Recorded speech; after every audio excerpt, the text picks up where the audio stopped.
Good day, podcast community. Pete Kane here, Podcast Pete and certified high performance coach.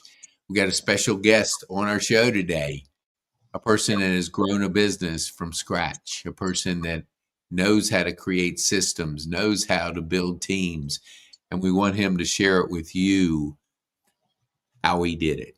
So, Sava, for the people that don't know you, tell our viewers who you are, what you do, and who you serve, and then we'll get into our podcast.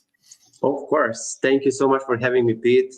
I'm Sava Rilak. I'm running Atlanta Pack and Load, moving company located in Atlanta, Georgia. We service whole country, and in 2025, we just started helping people relocate anywhere in the world. We completed a couple of international moves, so it kind of completes the picture on our side, and we can call ourselves full service moving company. I love that. You know, I've had quite a few moves in my career, and I'll have to say I've had more bad moves than I've had good moves. So, you know, it's a stressful time because people are, you know, moving their stuff from one location to another. There's timing, there's service, there's breaking things. There's all kinds of things can go wrong, and they do.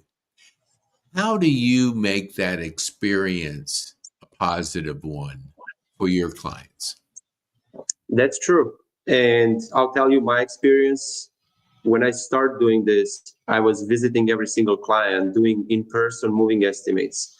And the biggest obstacle I had in those visits was previous experience of my clients, because they had some bad accident with movers, wrong choice, and me coming in, they're kind of afraid. So best we can do, and that's where we excel, and that's what helps my team as well to grow, is build that connection with client from beginning. That means we go see the house, we get to know the client and their needs. If clients are not able to do it in person, we have cameras, we have video estimates, so it's very easy these days. But again, we are focusing on getting to know people before they have to move, trying to get them ready for those steps, because we are for a long time in this industry now, and we know what can go wrong and what surprise can happen. So that's why we are staying close to you, and I call it, we have clients by the hand. No matter where they go, we go with them. And that means from the initial visit, for giving you an estimate. I love that. I before I started podcasting, I had a digital marketing agency, and I always would tell people your reputation matters. And when you look at your reviews, it's your reputation. And I had a gentleman, and I won't mention his name, it was a negative review, and he didn't respond to it, or his company didn't respond to it. And I said to him, you don't know how many people see that and draw the conclusion that you don't care. And I looked you up. This was back, I don't know, 3 or 4 or 5 weeks ago. And I saw a person that wasn't happy. Yep. But you explained every detail to that person to help them understand that, hey, we want to make it right. I thought that was genius, because we don't live in a perfect world. People's perception of things and people's interpretation of things is different. But you got to respect the fact that they have a voice online, and they're going to exercise it. So I'm curious, and I would love for you to share with our viewers. It took time to respond to that. It took time to do what you did. At what point in the growth of your business did you take on that kind of mindset? I believe early on. So all my business, even to this date, depends on referrals and people who are staying in community. Somebody who knows me personally, somebody who trusts our service, who has moved with us previously. And every client matters to us. That's, for me, my team, anyone around here, we have to respect our clients, and we give them that opportunity to voice their experience, share with everybody. That's when we also have to come in and explain things. That's where you saw the response there. And I'm very open sharing the complete scenario, what happened, because that's what we are handling on back end directly with clients. And I'm not afraid of sharing that story because I believe that that's how we make things right. Things can go wrong, things happen on the jobs. We stay behind it. We don't leave you even at that point. I said earlier, we hold you by the hand. That means we're still with you. We're going to resolve that issue. But I believe that started early on because all the jobs that I have, all the clients coming in, they're coming with referrals and trust in me. I love that. And another, you went back home and you spent a couple weeks being gone from your business. And I'm always curious, and I love to test things that we call it system testing, where we remove ourselves from the business and we see if the systems support it. Because when I had my stroke, I was the bottleneck. So I had 5 part-time people, one kind of full-time, the other were part-time. So when I was out, the business just crashed because they didn't know what to do. And I was everything, thinking that I had to do everything. So my question is, one, what was the experience like because you have a team of 30 people. It's not like you got one person that you got to say, hey, take care of things. How did that experience work with you being gone and then coming back to the business a couple weeks later? Well, every time you have to step out of your business, it's scary. I know it's nerve-wracking. I'm trying days leading to my time off. I'm trying to work for those days, but actually you can't do nothing. That's all about you have to train your team. And just to kind of go over this last time out, and I went to visit my home back there. My team just made me so proud. That's simply. All of us business owners, we still have to check on business. We still want to see our email, what's happening in company. But me personally, for those days, and that was like 2 weeks out, I was just there to kind of calm myself down. Everything else was going smooth. Customers are happy. I see the responses coming in. As you mentioned earlier, we're getting those feedbacks, not just online on social media and Google. It's also in our inbox. People come back to us, and in our software, we get those feedbacks from clients for each one of the guys who was at the job. They have their internal ratings there, where people are more open to share their real feedback. And me just looking at it and seeing the jobs are still coming in, and we are helping families move in this holiday season, just made me happy that the whole system works. Team is still together, and they follow the mission. I love that. I was at check-in last night in my Rotary, and I was talking to the lady I was with, and she's very community connected and driven and loves just serving. And she recently retired and took another position, and she took this position as community connector. Like I know you have Maureen that does that. And what she said was profound, and I'm going to lead to a question here. She said that he made a comment to her that it was nice that he had somebody that he could empower, that he didn't have to do everything. Like as a business owner, we don't get to the first level of growth unless we have that attention to detail and that almost like controlling. I got to have everything right. But we can't get to the next level unless we release it and try to trust that we're building a team now. Now it's not all about me building the business. I have to empower. So you have a team and you started the business, and I'm going to guess you were attention to detail, doing everything, making sure everything was perfect. At what point did you realize that you have to do it differently, and you are now empowering your team versus you being everything? I'll share that. That's a really good question, and I'll share that with you. Once you start, and exactly, you are completely right how you feel, how I was handling things, but then you see results are repeating. And year after year, you're not making any progress. So the big goal I set on end of 2024, and I have that on even my phone screen, building a team and people around me. That was the biggest goal that I had for 2025. Mm. So I wanted to find good candidates for all positions that we have to fill in and take those people with me. That was my and that was my goal. And last night we had a big celebration, just get everybody together. Our team, our strategic partners came over. We had large crowds just spending time together and saying thank you to everybody, because without people you're still doing good on your own, just you're kind of circling, you're repeating year after year. As soon as I brought people on, I have people around me who are pushing me as well, because I'm now doing better. Plus, you have more people around you who are doing even more than you did before. And it's just a big success for everybody.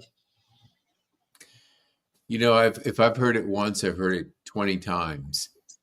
I just like to have a small business that I have less stress, less aggravation. And I think that's a misperception. I mean, a mis kind of mindset, because you growing your team in 2025. Talk to our viewers about, because you do think like, if I grow and I double the size of my business, am I going to have double the size of stress? What was it like when you started releasing that control and building your team? Did you have to go through some kind of mental gymnastics to get there to the next level? But let me just share this also, because me internally, I was kind of recapping this whole year. And then, yes, hiring is not easy, that's for sure. It's hard to find good people, talents around you. But that doesn't last forever. You overcome that really quickly. And then in this 2025, if I had 3 months of stress, I have 9 months of reward. So don't look at things like short term, because I know most people are stressed 1 week and they want to give up on it. You got to look at long term. You got to plan it, because the reward that comes on the end, it's worth it. There is no question. And that's where I'm telling also my team now, you can't do everything on your own. There is time when you start looking to bring people with you in order for you to be better and also grow, get that reward. Because me personally, all that reward that comes in and feedback and the positive energy gives me energy to go more and just do more every day. I love that. I heard a comment, and I remember watching and studying Amazon and Jeff Bezos, and he made a comment like, when he makes a decision or the team makes a decision, they rarely have more than 60% of the information to move forward, Yeah. but they have to step out and just, because our perfectionists, and I'm speaking to them, they want to have 100%. Yeah. Never, you'll never make it even halfway to first base, if you can use a baseball term, if you have to have 100% certainty. What would you say to our viewers? Like, give us an example of where you had about 60% and you had to move forward. You didn't know all the things that you needed, but you just had to make that progress. Could you help us with just a story or two? Yeah, I feel like that's happening on daily basis, with even with smallest decisions. And to your point, if you wait to have all 100% information in, you're late. Somebody else done it, and you're just late. This industry is very busy and it's competitive. So I know for me, bringing people on, it's a big decision. You got to take care of those people. And me knowing myself, I want them to be happy here. I want them to feel like home. I want myself to build family outside of my house. So bringing people on, you can't see where the year is going, where financials are going to be, but there are moments when you have to take it on.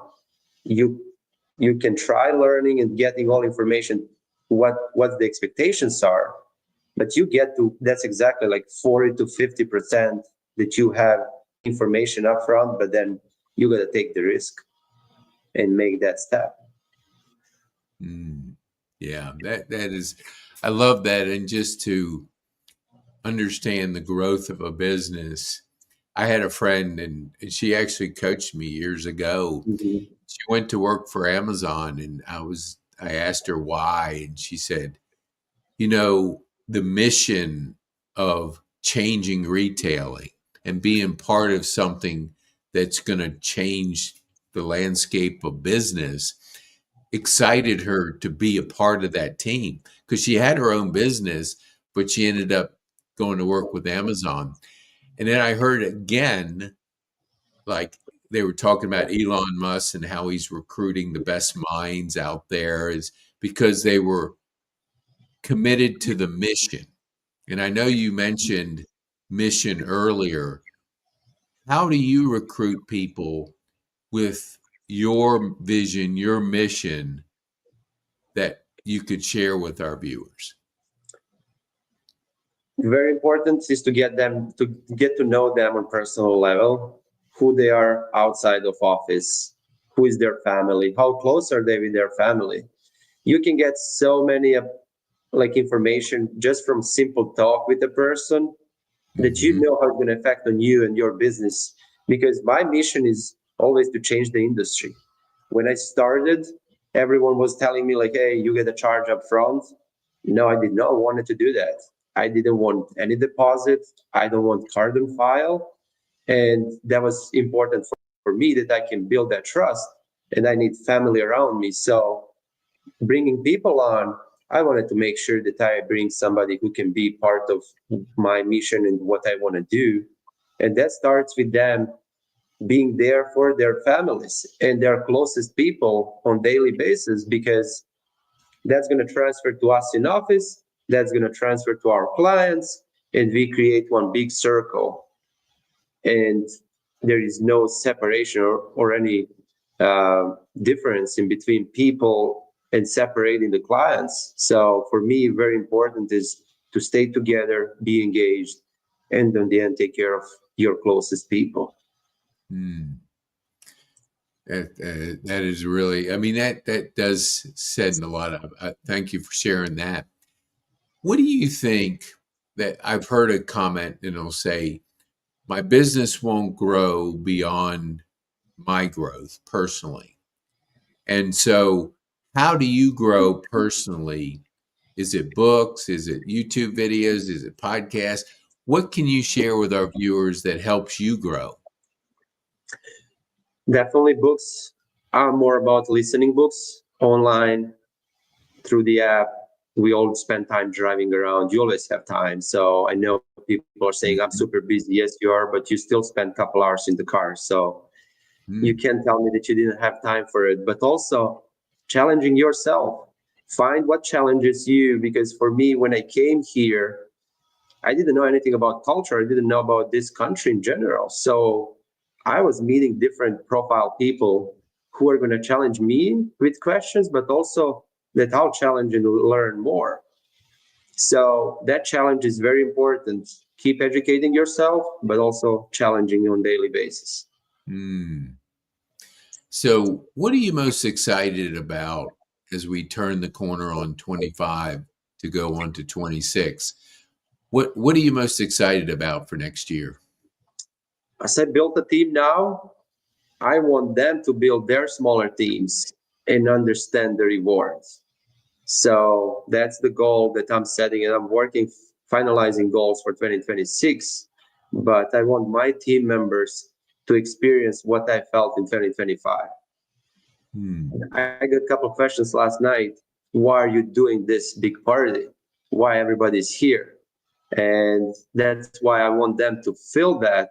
Yes, I can explain it, but I want them to feel rewarded for their own teams and their own success.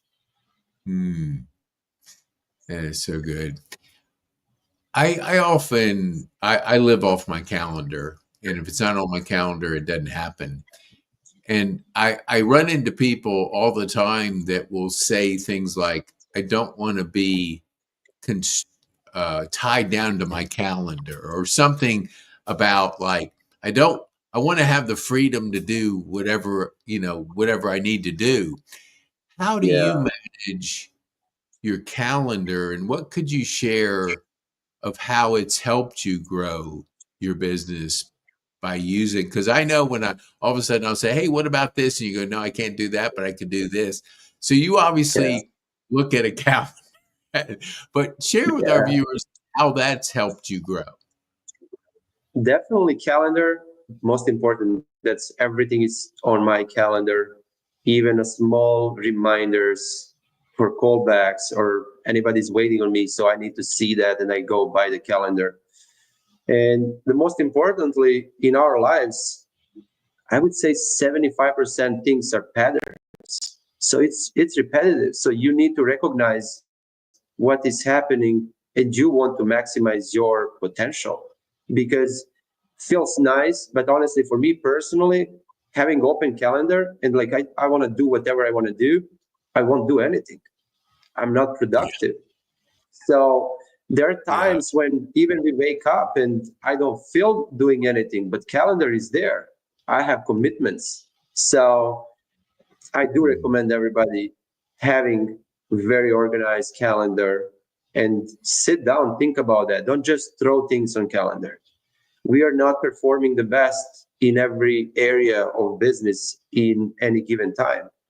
For me mm, personally, the most energy I have is probably morning time. So where do I need to give that energy in the morning of, let's say next Tuesday, so I can look it up and be like, hey, this is a very big task. I gotta work on it. So let me put that project in the morning. And then you can go throughout the day. And then we come to the end of the day when we're all tired. We're humans. So you get tired. Let's get some simple projects on, get some admin stuff done. It's very easy to understand where and how we operate. And then if you sit down and just give it some time organizing it and strategizing, it's going to pay off very well. mm. That's great. I had I study human behavior and mindset and all that geeky stuff, and um, they say that the average person has between 12,000 and 60,000 thoughts that go through their head in a day. How do you write things down? I journal. I journal every day, 2 and 3 times. I got to get it out of my head. How do you handle all the noise that's going through our heads on a daily basis? So I know most people have their phones with them 100% of time. Me personally, I have a note taker that Mm, doesn't have any connection to internet, doesn't have anything. It's just because before I was using paper, but then I just digitalized that now. And that's one thing that I'm not separating from. So everything is in there. Every small detail, every note, because there are times when I drive down the road and I'm thinking about something and I have great plan. If I don't put that in the note, I will yeah, I might come back to it, but it won't feel the same. So I gotta work on it immediately. mm, So definitely for me, it's the note taker that I'm not separating from. Wherever you see me, I'm going to get coffee. I'll have it with me. It needs to be there because I know there's simple talks that we can have. You get an idea. You learn something about yourself or about somebody else. Just get it down. And very good. You can all those notes sit on the end of the day, review that, see what you can work on, incorporate something in your calendar, put some time for it, and then you go on.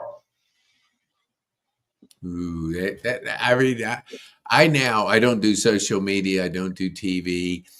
I try to minimize any distractions. And I know that the social people are trying to get my attention. They want me to watch these Mm. type of videos and all that kind of stuff. So I'm very sensitive to it. And that journaling has helped me Yeah. to still express that creativity and not because I see people default to this. You Yeah. know, they got a minute, they're at the traffic light, they go right on to check whatever they're checking. And it's just a habit, but if you resort to not thinking, because I do the same thing every morning. I get up real early, I drink my water, I think, I journal, I plan, and I implement every single day. Yeah. And the end of the day, I'm journaling what I learned.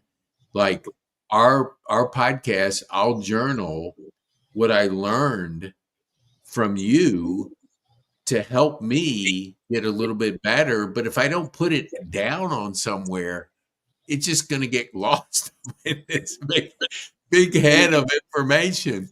So, what's It's your very morning funny.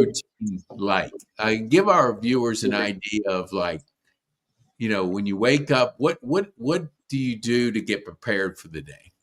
I just have to add something before I move to routine about previous topic. Yeah. Uh, Very often I found that in myself, when you're thinking about an idea, you have it in your mind. It's completely different when it's said or when it's written down. So that Mhm. idea changes a lot. When you see it on paper, you put it down, then you kind of work on it. It changes it everything. It's in your head, it's very short and like ideal. It's not that simple when you put that on paper or you try to talk to somebody about it. It changes Mhm. it a lot. Just wanted to add that Yeah. because you Oh, reminded me of that now. I, Yeah. I couldn't agree with that. I mean, I agree 1,000%. And it never, I was always running, busy, busy, busy. But there's only 24 hours. And if you don't manage it differently, you'll never get off the hamster wheel of Yeah. busyness. Yeah. That's Yeah. true. That's true. Back to routine. Early on, when I started having small team around me, now it just kind of grew. But even then, I realized that in the morning, my approach to things and when people see me or clients see me or get in any contact with me, my energy transfers to everything. So I had to find out what gives me energy in the morning that I can go throughout the day and share that energy with everybody. Hmm. So usually it's a workout, it's my coffee routine in the morning, calm start, something that feels right for myself. It doesn't have to be, I know when people hear workout, no, that doesn't have to be a running workout. It can be a stretching workout. It Mm. can be a small move around just for myself, by myself, and that gives and sets the tone for a whole day. Mm. Yeah, it's so good. Yeah. You know, we have our physical body, and a lot of people will neglect taking care of that. And that's the most valuable asset because if your health goes, nothing else matters. Yeah. How do you, like, what's your how do you generate energy? Do you have a routine of going to the gym, or is there something you could share with our viewers that they could benefit from? I believe in movement. You just have to be active in some way. It Hmm. can be early morning walk. It can be stretching around in your living area, but you Hmm. have to do and move your body because it transfers to everything in life, but health is the most important one. And if you're not balancing life and health, because we all end up in throughout the day busy, either sitting in front of computer, driving, you're just not moving enough. Even if you're thinking that you do not. So you have to put that on your calendar, make yourself move. Mm. And that's the bottom line. It's very easy. Nobody can tell me like, hey, I can't afford the gym membership or something. You don't have to anything. You don't have to pay anything for it. Just make yourself move around. Go for a Mm. walk. clear your mind. Don't bring your phone with that's one thing. So don't bring your phone, because it doesn't change anything if you stay at home and just scroll the social media. Go out there, breathe fresh air, and just walk. Don't stop. Yeah, that's great advice. And we used to say when I lived at Overture, which is 55 and older, and Mm-hmm. movement is medicine. Yeah. Got to move, got to move and groove, and because Yeah. our bodies are designed for that. But it's so easy. I was in the exercise business years ago, and we would say the biggest challenge is that sedentary lifestyle that we can fall into because we have a computer. We're at our desk. Let's say you have a desk job. You could be at your desk 10 hours, whatever it is. And if you're not getting that thing moving, Yeah. it won't move eventually. Yeah. So what would you tell our viewers, like, or what would you share with our viewers, like, what's kind of been the best book that has really impacted you in the growth of your business that you would say this is one I would read? And Hmm. the audio too. It doesn't have to be a physical, but just Yeah. that you gleaned great information that helped you in your journey. That's a good question. That helped me develop myself the most. I'm a little specific about that because my growth was a little different, I guess. Mm-hmm. Because for me, it was more about my personal growth was learning about business and learning about people. So it's hard to point one book that was just like depending on my growth, like, hey, this is what helped me the most. But in general, uh, depending on what area of life you are in, I would recommend something that holds you in that area, but challenges you in your field to get better and just improve more. Mm-hmm. Yeah. Oh, that's so good. Yeah. I have hundreds of books. I've probably read thousands. And I believe in what you said back earlier that we used to say is the car is like a university on wheels. Mm-hmm. We can either be entertained by the music, which is fine, but too much of entertainment's not going to move you forward. But if you look at it, you're going to be in traffic anyway, especially if you're living in Atlanta. Yeah. And why not learn while you're in traffic? And I don't, it doesn't bother me one bit when I'm out there and people are zipping in and out. And I just laugh because I'm learning. I will listen, and I don't talk on the phone now when I'm in the car. I used to, but I Yeah. have to focus more on the driving part. But learning, I'm always got something that challenge just my thinking, because I think if we don't, we put our mind on autopilot, and we don't get to where we can grow on autopilot. What would you say the biggest challenge? We always grow through our trauma or through adversity. Grow in your business. Let's just focus on the business. What was the biggest challenge that you've had that when you're in the middle of it, it wasn't very good, but when you figured it out, you grew personally with that challenge that you might be able to share with Mm. I would definitely come back to community and people, because for me, when I even when I moved to US, then I was moving inside of US a lot, and then when I came to South here, it just feels impossible that you can build and you can grow anything. Like, I don't know people, I don't know the culture. It feels at that point it was like impossible. But then I decided to take small steps, and all I need, let's meet one person, slowly start building. Like, I don't need 1,000 people around me right away. let me get introduced to one person somehow. That can be either in your coffee shop, it can be in your area where you live. Just connect with somebody and slowly start building community around you. Because I came here, never been here in school, never had any friends, never had any family here. So building your own community and people who trust you, I would say that was probably the biggest obstacle I had. But then later on, you realize how easy it is, because if you're like doing the right thing and you're building something that is, on the end, it comes to be honest and real, people recognize that, and it kind of spreads around very easily and quickly. Wow, that is so good. I want to be respectful of time, and I'm looking at.